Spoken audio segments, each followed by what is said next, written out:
Well, aloha. Howdy, everyone. My name is Jonathan Forsey. I'm a dual credit secondary mathematics and post secondary mathematics instructor. I'm in the Rowlett High School early college program and also teach pretty much anytime outside of class and all that too. But anyway, so that's where I am in the district, and I am one of the R2I3s on this campus here. And I want to introduce you to Magic School AI. So here we go. Everyone can sign up for free and log in and such. And so I'm going to do that. I'm just going to go ahead and use my Google credentials. So yeah, I don't want to. My plus trial has ended. Oh no, perfectly fine. Okay, so this is Magic School. Make sure you can see all that. Yes, okay. Magic School has a ton of stuff. And there are a lot of different places that we can go to for artificial intelligence now. But you have tons of different things here that are at your disposal. So email responder, professional email, email family. Like look at all these here. So we can talk about generating a professional email to people, and so that they can get the word or the most important stuff out, but do all the nitty gritty stuff of actually writing the email for you.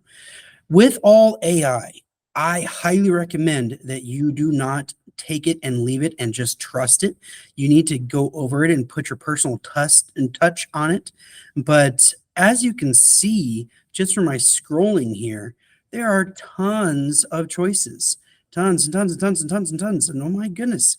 So we have so many different things that you can do. Like you see how there's thank you notes and SAT practice and all those. I saw over here there is a math word problem generator.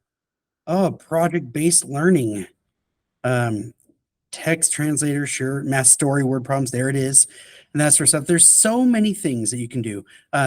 Just start off with one that is just kind of fun. So, song topic. Okay, well, in mathematics, in algebra 1, algebra 2, pre-calculus, we talked about quadratics. And so we could do song topic quadratic formula and details to include.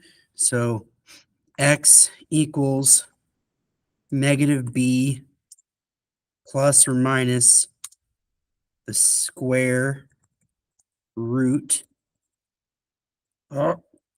root of b squared minus 4ac. We'll put this in parentheses, I suppose. All divided by 2a. Okay, so that is the quadratic formula used to solve quadratic equations. Okay.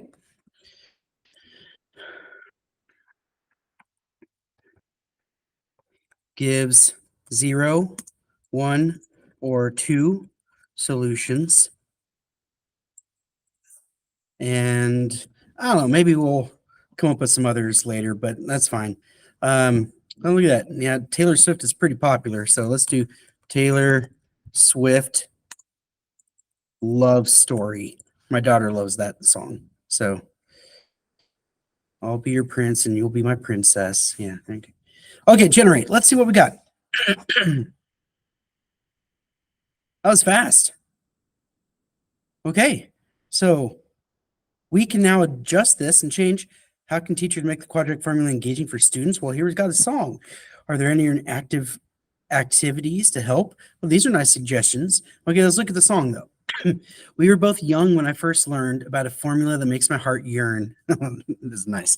To solve equations that form a tragic tale, it's the quadratic formula, never to fail. You know, I like that. Quadratic formula, x equals negative b plus or minus the square root I see of b squared minus 4ac. It's so cool. All over 2a. Solving equations is the rule. With this formula, we find our roots, making math problems sound like flutes. 0, 1, or 2 solutions we may see. Mathematical beauty as easy as can be. Oh my goodness. I need to save this. This is fun. So I hope you get you get an idea of what's going on here. I'm gonna open up a new one just because I want to save that now. I had never done that before, so I love it. So as I log in, well, why don't you play around with it too? So there's tons of things here. In fact, the negative that people tell me about this when we talk to other I3s, other one-to-one coaches, other tech gurus, is that they find too much. Magic School is just tons of stuff. And that's great, though. That's a great problem. But some people can get overwhelmed by all those things. So why not search for it? So one thing that I've used it for is a letter of recommendation. Make sure I spell it right. Letter of recommendation. Don't know what that gift suggestion is for, but whatever.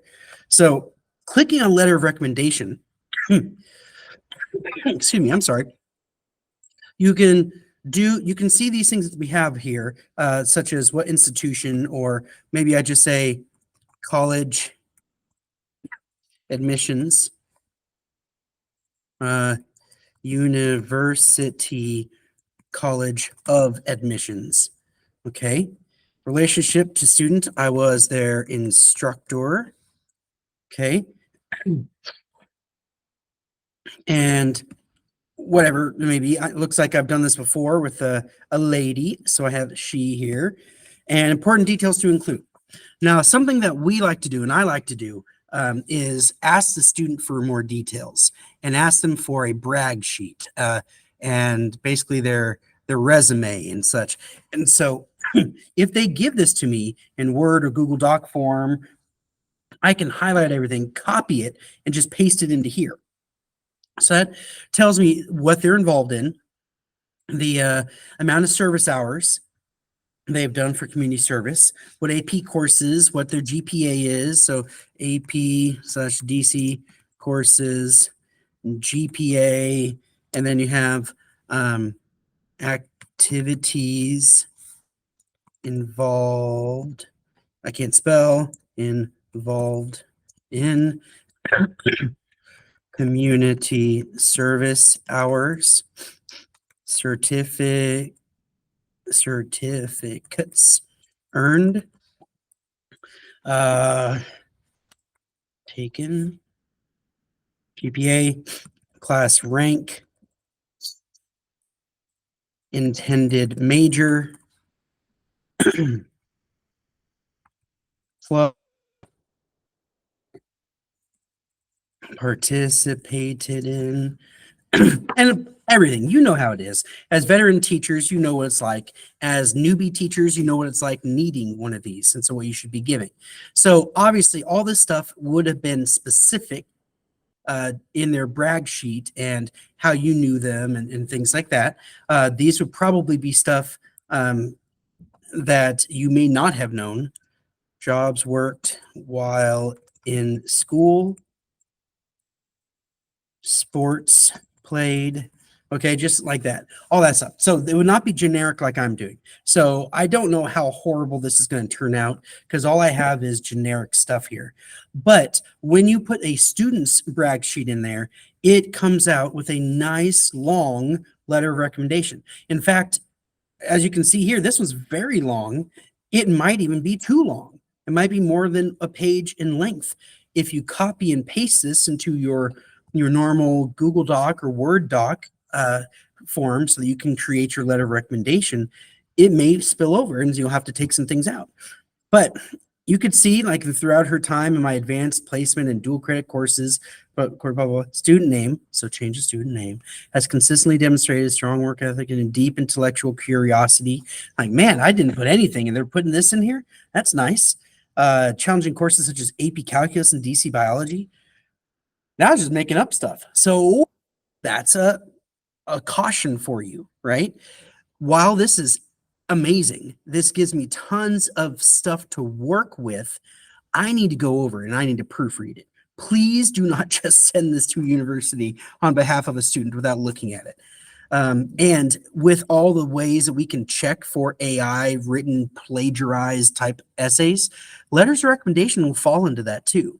So while this works really well for me because I have to write a lot of letter of recommendations as a teacher who teaches junior level and senior level students, they're coming to me to get a math component that they'll send off to colleges. You still need to check it because this might not apply to every student and the details are important. Plus, that is going to be, like I said, AI generated.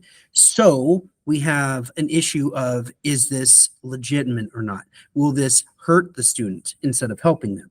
So make sure you're touching on everything and making sure you're putting your personal touch after you're done. But it's a great place to start. So that's awesome. So there's an example. We have letter of recommendation. We talked about a song generator. We have emails here, email responder, perhaps.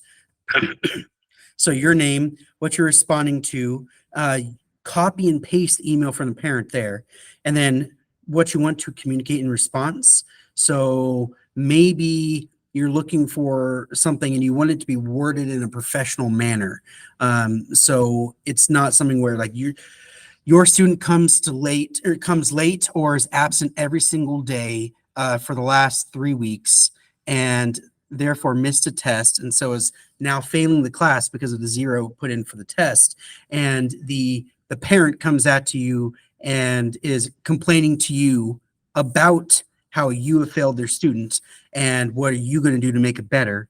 And this is the 5th email talking about how you're a horrible human being and person on the planet. I know no one's gotten those emails before, right? Sure hope not. But now the task is on you to maintain that level of professionality. Can you respond with your email in a professional manner? Okay, well, these can help you. Content to include, just get the facts, and you don't have to put your opinions or your emotional state of being at the time because it's bypassing that. So this can really help you out so you don't have to think too hard about what you're going to write. Okay. Okay, what else do we have? We have lesson plans, I saw. Let's do a lesson plan here. Oh, we got a 5E model one. Well, I like that. Here we go. Pre-K. No, we could do any one we want. Don't know what these years are here, whatever. So let's say, let's try this one, a university, because it's not normally what we would have. I'll take it down. Here's 11th grade. There we go. We got high school now. Okay, so